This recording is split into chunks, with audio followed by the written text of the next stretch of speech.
eye, criminal offensive side eye.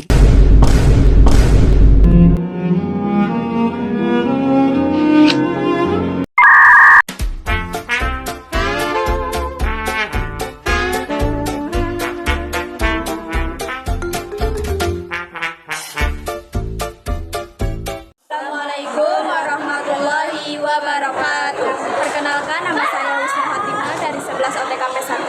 Perkenalkan, nama saya Siti Raya Badriah dari 11 OTKP 1. Kami akan menjelaskan tentang klasifikasi demokrasi. Demokrasi formal adalah bentuk demokrasi yang menekankan prosedur dan mekanisme resmi dalam sistem politik, terutama yang tercermin dalam aturan hukum, konstitusi, dan prosedur pemilihan umum. Dengan kata lain, demokrasi formal fokus pada struktur dan proses resmi untuk mencapai keputusan politik, bukan pada sejauh mana masyarakat benar-benar berpartisipasi dalam pengambilan keputusan sehari-hari.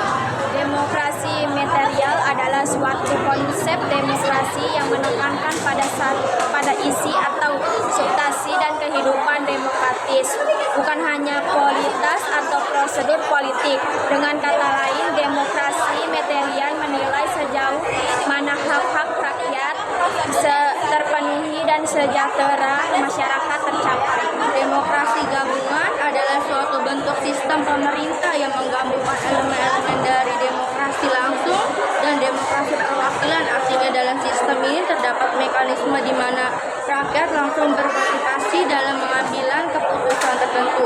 Tetapi pada saat yang sama juga ada wakil rakyat yang membuat keputusan atas nama masyarakat. 1. Demokrasi situasional atau demokrasi liberal.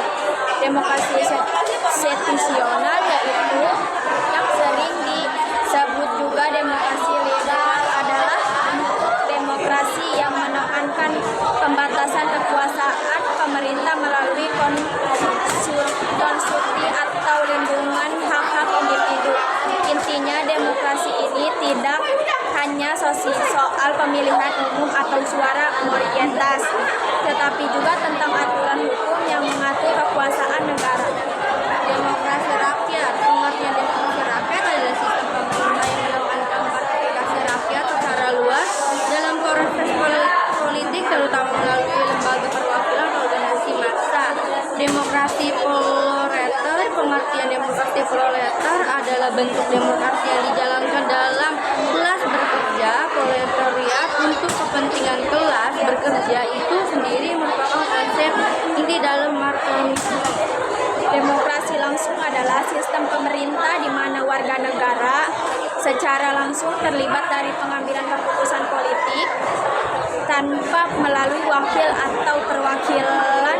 Dengan kata lain, rakyat secara aktif ikut menentukan undang-undang, kebijakan atau keputusan penting lain melalui mekanisme seperti referendum, musyawarah umum, atau pemungutan suara langsung. Demokrasi tidak langsung perwakilan. Demokrasi tidak langsung adalah sistem pemerintah di mana rakyat tidak langsung mengambil keputusan dalam pembuatan undang-undang atau kebijakan, tetapi memilih wakil dan perwakilan untuk mewakili kepentingan mereka dalam pemerintah.